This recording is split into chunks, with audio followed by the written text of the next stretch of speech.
বীর মুক্তিযোদ্ধার প্রতিষ্ঠিত স্কুল জালিয়াতির মাধ্যমে দখল করে নিয়েছে দুষ্কৃতিকারীরা।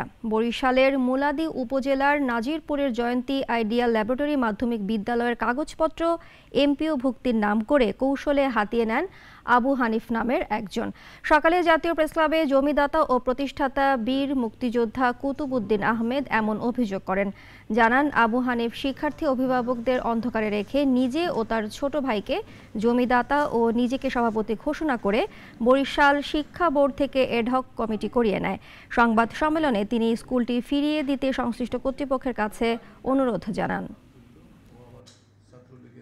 বিদ্যালয়ের প্রতিষ্ঠা, ঘর নির্মাণ ও জমিদানের তার কোনো অবদান নেই, এমনকি তার ভাই মাসুদ ব্যাপারিত কোনো অবদান নেই।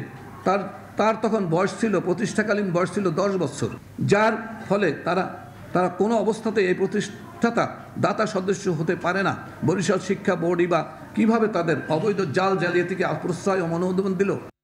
ওয়ালটন ফ্রিজ কিনে অনেকের মতো আপনিও হয়ে যেতে পারেন মিলেনিয়াল। সেরা পণ্যের সেরা অফার।